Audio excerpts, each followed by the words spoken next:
رجال باکمال کے بھی خاص ہیں جنہوں کو ہم اپنی زبان میں نفوس قدسیہ کہتے ہیں.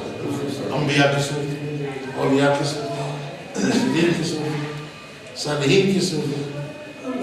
لیکن قرآن مجید فرقان حمید ان کو مختلف القاب سے یاد کرتا ہے.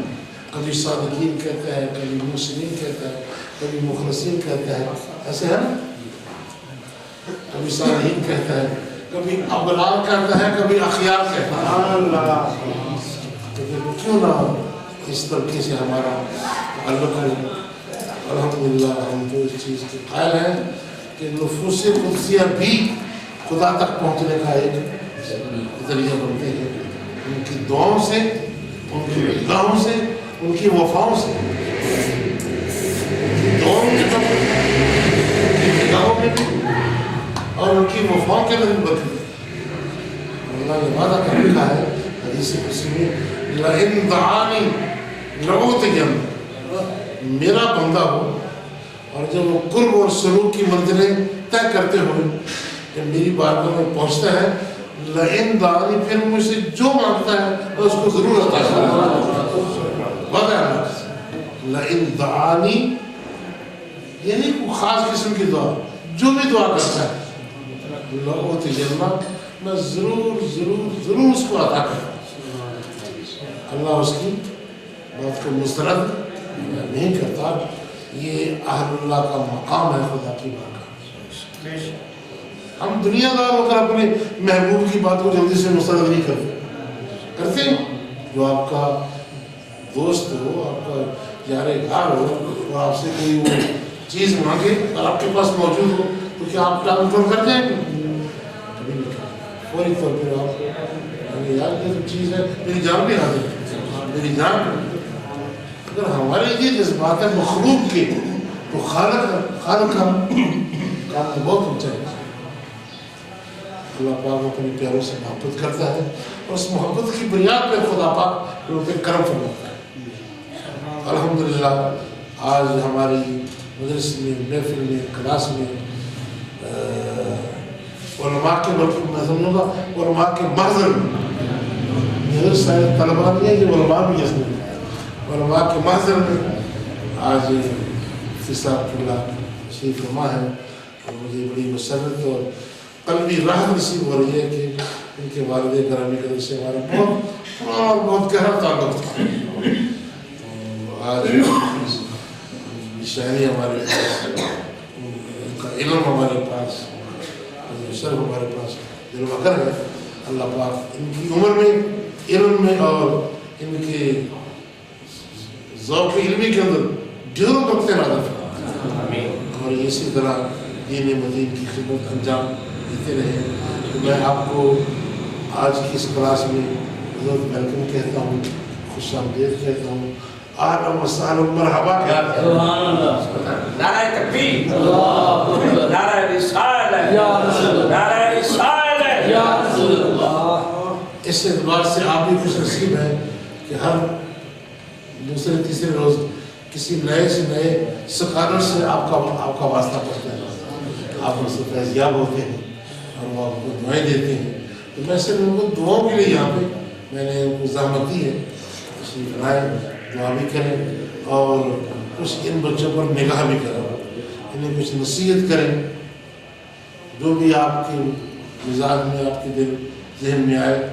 یہ ضروری کہ اسی موضوع سے تعلق رکھتا ہوں. جو بھی موضوع آپ بیان کرنا چاہیں آپ کو حق ہے. اللہ آپ کو ہمیشہ سلامت رکھے اور عزت و وقار اور صحت و سلامتی والی زندگی عطا فرمائے انشاءاللہ.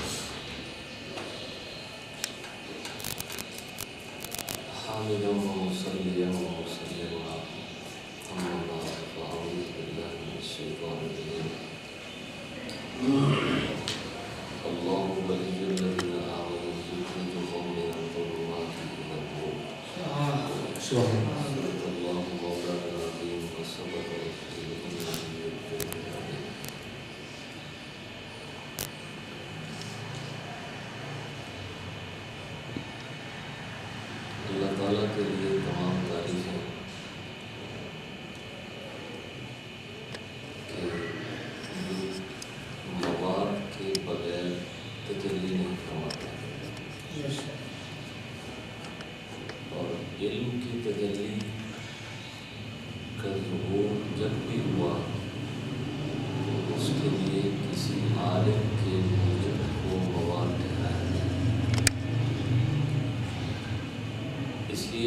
وقت ہیں اور بانصیب ہیں اس اعتبار سے کہ آج ہم حضرت عظیم المرتبہ قبلہ حجت العلماء لبۃ الفضلاء جناب استاد العلماء شیخنا و سیدنا مفتی عبدالرسول منصور صاحب کی خدمت میں حاضر۔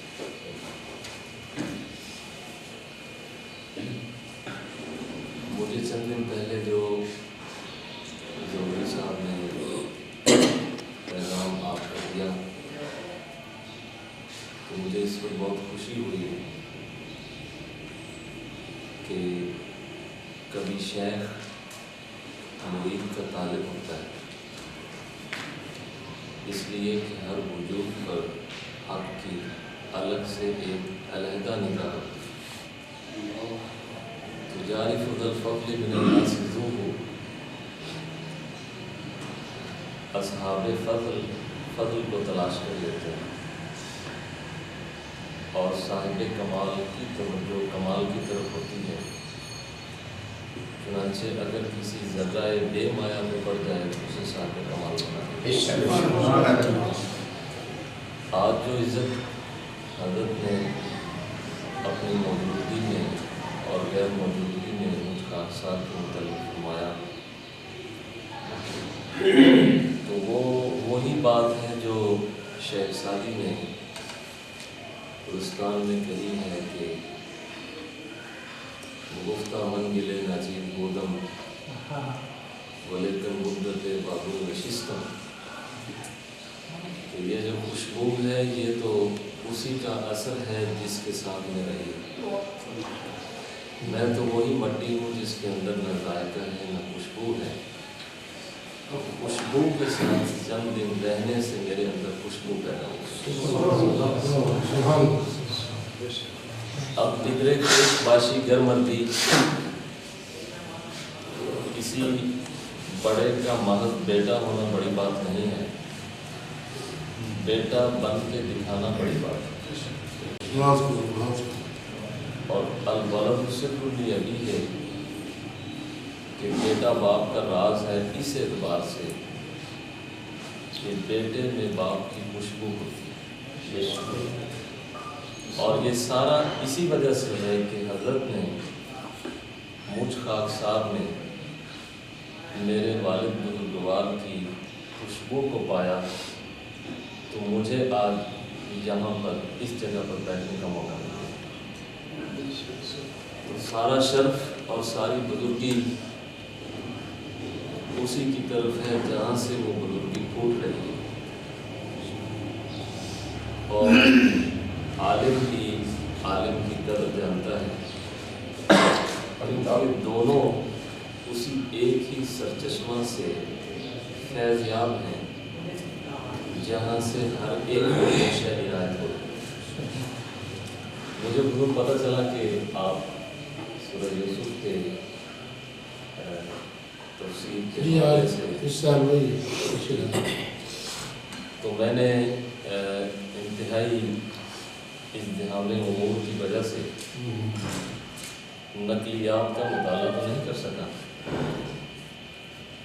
لیکن آتے آتے آپ کی توجہ کی برکت سے چند چیزیں جو سورہ یوسف میں مذکور ہیں ان کے حوالے سے کچھ تعبیرات ذہن میں آئی،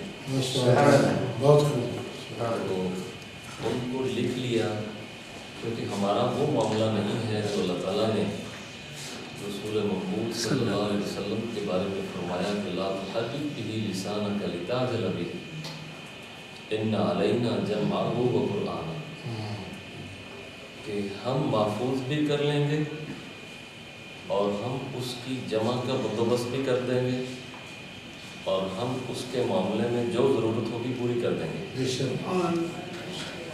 لیکن امتی کو جو ذہن میں ڈالا جائے اور وہ جو ڈالا جا رہا ہے وہ نقل کے مطابق ہو تو وہ اس کو لکھ لے، تاکہ اس کے لیے اور دوسروں کے لیے وہ ایک صحیفہ کی صورت ثابت ہوئی۔ آپ کا پھر سے شکر گزار ہوں کہ آپ نے توجہ فرمائی اور خاکسار پر عنایت کی کہ اپنی زیارت کا موقع دیا، کیونکہ اظہار وہ ذکر اللہ بھی بات تھا، اور یقیناً جس شخص کو حق تعالیٰ کی طرف سے علم کی نسبت حاصل ہو اس کو علماء کی صحبت میں ایسے سکون میسر آتا ہے جیسے وہ حق کی صحبت میں ہے، کیونکہ عالم کے وجود پر چونکہ حق کی علمی تجلی ہے اور جس کی نگاہ حق کی طرف ہے تو وہ عالم کی صحبت میں ایسے ہے جیسے حق کی صحبت ہے۔ اس پر ہم اللہ تعالیٰ کے شکر گزار ہیں کہ آپ کو یہ زیارت بھی نصیب ہے اور ملاقات بھی نصیب ہے، اور مختلف ذرائع سے اور وسائل سے آج ہمیں بھی یہ موقع ملا ہے کہ ہم حضرت کی بارگاہ میں اپنا سبق سنانے کے لیے آئے ہیں۔ اگر سبق میں کوتاہی ہو اور وہ یقیناً ہوگی تو حضور اس سے صرف نظر فرمائیں گے، اور اگر کوئی نفع کی بات ہے تو ضرور ہمارے حق میں دعا ہے۔ سورہ یوسف کے شروع میں جو چند باتیں ہیں وہ نقلیات میں یا تفاسیر میں یا علم و حکمت کی کتب میں درج کی گئی ہیں، لیکن قرآن ایک نصیحت ہے، چنانچہ آدمی کو اپنے احوال معاملات میں ان تمام کے تمام نصائح سے نتیجہ کے طور پر اپنے لیے فلاح اور بہتری کا سامان خود طرح ہے۔ ایک اعتراض جو عموماً کیا جاتا ہے خصوصیت کے ساتھ ان لوگوں پر جو بزرگان دین کے قصے سناتے ہیں، یا وہ بزرگان دین جو قصے سنا کر لوگوں کو آسانی کے ساتھ حق کی طرف رغبت دلاتے ہیں، کہ ان کا مذہب، ان کا مسلک، ان کا عقیدہ قصہ کہانی۔ دوسری بات جو عمومی طور پر کہی جاتی ہے وہ یہ کہ ان کا سارے کا سارا عقیدہ خوابوں پہ مبنی ہے۔ یہ دو ایسے اعتراضات ہیں کہ جن کی اگر جانچ پڑتال کی جائے تو یہ اعتراضات ہی قرآن و حدیث کے اعتبار سے غلط ہیں، اس لیے کہ جہاں تک تعلق ہے قصہ کو بیان کرنے کا تو وہ تو خود اللہ تعالیٰ نے قصوں کو بیان کیا، اور جہاں تک تعلق ہے خواب کا تو خواب فیضان نبوت سے ہے۔ اب اگر کوئی شخص خواب سے منافع اور علم کی نفی کر دے تو اس کا مطلب ہوا کہ وہ فیضان نبوت کی نفی کر رہا ہے، کیونکہ وحی کے آثار جب شروع ہوئے اور اس سے پہلے جو نبوت کے آثار ظاہر ہوئے سرکار دو عالم پر تو وہ تو تھے ہی الرؤیا صالحہ کی صورت میں۔ تو اسی وجہ سے سرکار دو عالم نے فرمایا کہ درمیان میں وحی ہے، اب ان احادیث کا نتیجہ لے رہا ہوں کہ شروع میں الرؤیا صالحہ، درمیان میں وحی کا سلسلہ، اور جب وحی کا سلسلہ رک جائے گا اور نبوت کا سلسلہ بند ہو جائے گا تو وہی پہلی صورت الرؤیا صالحہ کا فیضان جاری رہے گا، اور وہ نبوت کی وہ وراثت ہے جو بعد میں امت میں بانٹی گئی۔ اس لیے یہ کہنا کہ الرؤیا یا جو خوابوں کا سلسلہ اس کی کوئی بنیاد نہیں ہے تو یہ بات ہی غلط ہے، کیونکہ الرؤیا صالحہ سے ہی تو بنیاد شروع ہوئی ہے، اور یہی بنیاد آگے امت کے ربانی علماء کے میدان میں رکھ دی گئی ہے کہ جیسے نبوت کے آثار الرؤیا صالحہ سے ہیں تو ایسے ہی ربانی علماء اور اولیاء میں نبوت کے فیضان بھی الرؤیا صالحہ کی صورت میں لگے۔ اس لیے اللہ تعالیٰ نے قرآن حکیم میں بہت سے مواقع پر انبیاء علیہ السلام کے خواب بیان کیے ہیں۔ تو خواب کا بیان کرنا اور خواب کا آنا اگرچہ اس کی کئی صورتیں ہیں اور کئی توجیحات ہیں، اور یہ بھی ایک علم ہے کہ ایک خواب قابل تعبیر ہے جس کی تعبیر کی جائے گی، اور دوسرا وہ خواب ہے جو عین حقیقت دکھایا گیا ہے کہ بعد میں اسی طرح سے ہوگا۔ ہیں دونوں خواب کہ ایک میں حقیقت کو مجسم کر دیا گیا ہے کسی ایسی صورت کے ساتھ جو انسان کے افکار اور خیالات میں ہے، اور ایک وہ چیز ہے جو عین ہو بہو اسی طرح دکھائی گئی ہے، اور وہ امر کی صورت ہے، یعنی ایک حکم ہے۔ جیسے حضرت ابراہیم علیہ السلام اپنے بیٹے کو ذبح کرنے کا خواب دیکھتے ہیں، اسی طرح سے حضرت یوسف وہ سورج چاند اور ستاروں کا خواب دیکھتے ہیں۔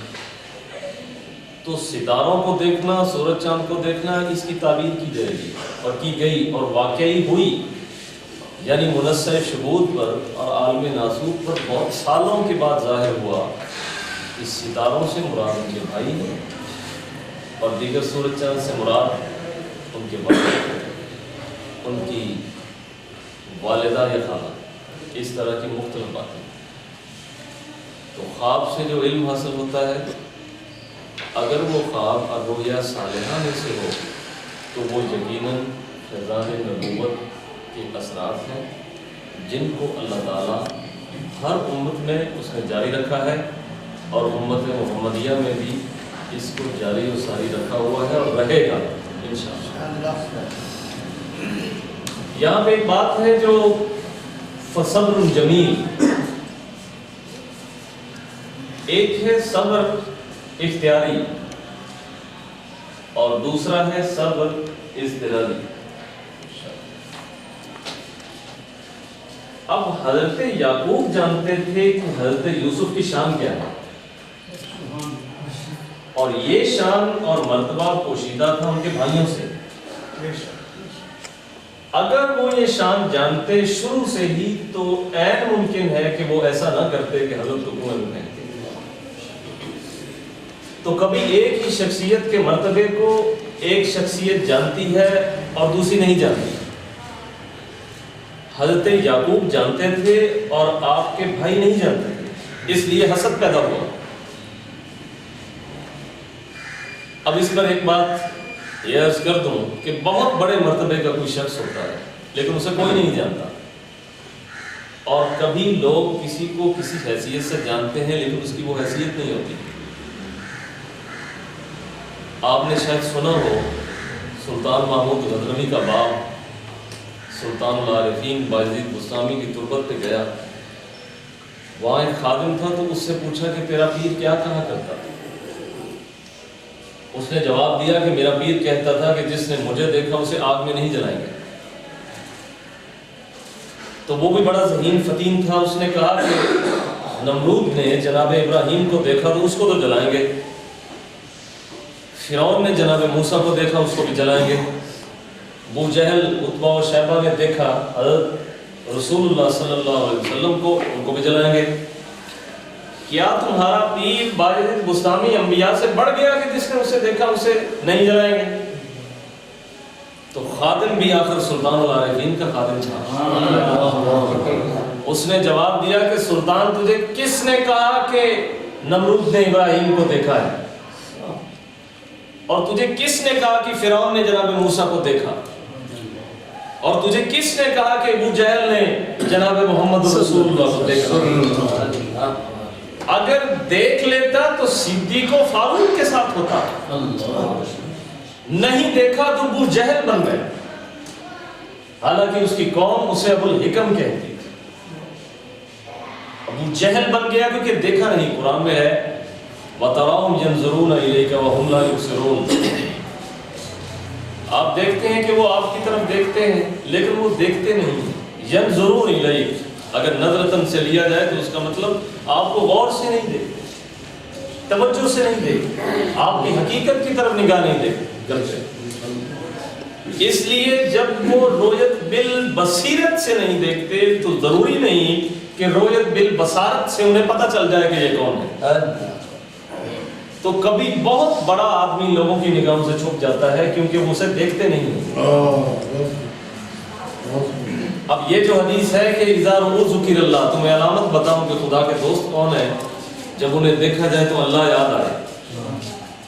درست بات ہے، لیکن سمجھنے کی ضرورت ہے کہ اگر دیکھا ہی نہ جائے تو پھر کیسے اللہ یاد آئے؟ تو دیکھنا بھی اس طرح سے ہے جس طرح سے دیکھنا ہے۔ نظر ینظر نظرتن سے دیکھنا نہیں ہے۔ اگر نظر ینظر نظرتن سے دیکھنا ہوگا تو پھر نبی بھی نظر نہیں آئے گا، ولی کا نظر آئے گا۔ خدا کے دوستوں کو دیکھنا ہو تو پہلے اس دوستی کی نگاہ کو پیدا کرنا چاہیے، کیونکہ جو اوپر سے عنایت ہوتی ہے وہ بتاتی ہے کہ کون ایسا بندہ ہے جو حق کی طرف سے حق کے لیے دیکھتا ہے۔ چونکہ کفار نے انبیاء کو دیکھا اور انہوں نے اس طرح سے نہیں دیکھا جیسے دیکھنے کا حق تھا، اسی لیے کہنے لگے ما لہذا الرسول یاکل الطعام ویمشی بالاسواق، کیا ہے اس رسول کو جو کھانا کھاتا ہے اور بازاروں میں چلتا ہے؟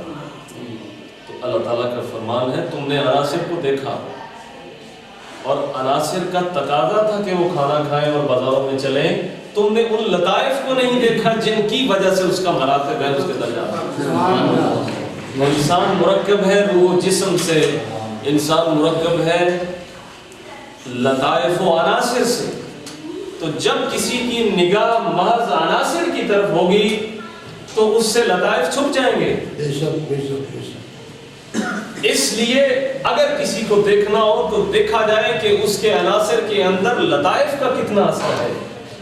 جب عناصر کے اندر لطائف کے اثر کو معلوم کرے گا تو پھر دیکھنے والے کو پتہ چلے گا کہ ہاں اس شخص کا مرتبہ کیا ہے۔ اذا رؤوا، یہاں سے مطلب صرف یہ بھی نہیں ہے کہ جب ان کے چہرے کو دیکھا جائے، اذا رؤوا یہ ہے کہ اس کے وجود کو دیکھا جائے، اس کے افعال کو دیکھا جائے، اس کے اقوال کو دیکھا جائے۔ اور اگر صرف چہرے کو دیکھا جائے تو بہت حسین ہیں جو جہنم میں جلیں گے، بہت وجیح ہیں جو بھٹکے ہوئے،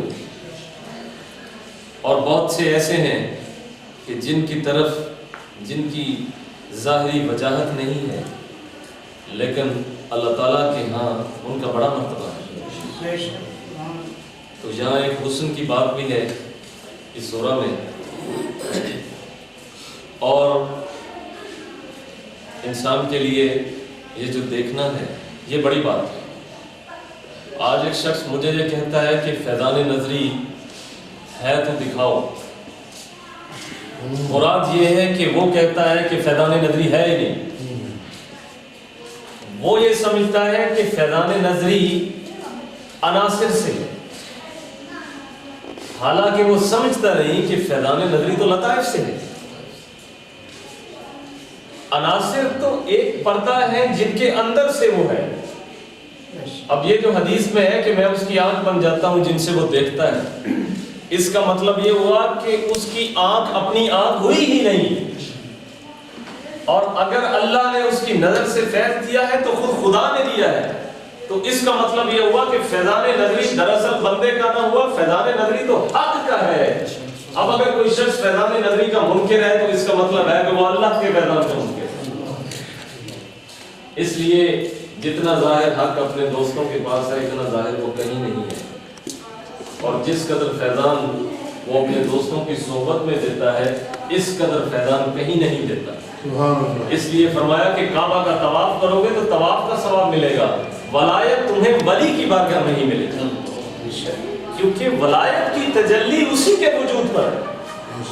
تو جس مواد پر جس قسم کی تجلی ہے آدمی کو اس سے وہی فائدہ ہوگا، اور ہم نے ولایت و بزرگی کی تجلی کی ہی درویش کے وجود پر ہے۔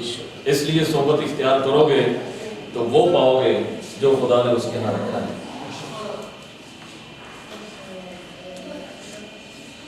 ایک آیت سورہ یوسف میں مجھے یاد آئی، احب الیہ مما یدعوننی الیہ، اور دوسری اسی سورہ میں قد شغفھا حبا، اور قرآن پاک میں ایک اور مقام پر والذین آمنوا اشد حبا للہ، اور ایک اور جگہ پر حدیث پاک میں لا یؤمن احدکم حتی اکون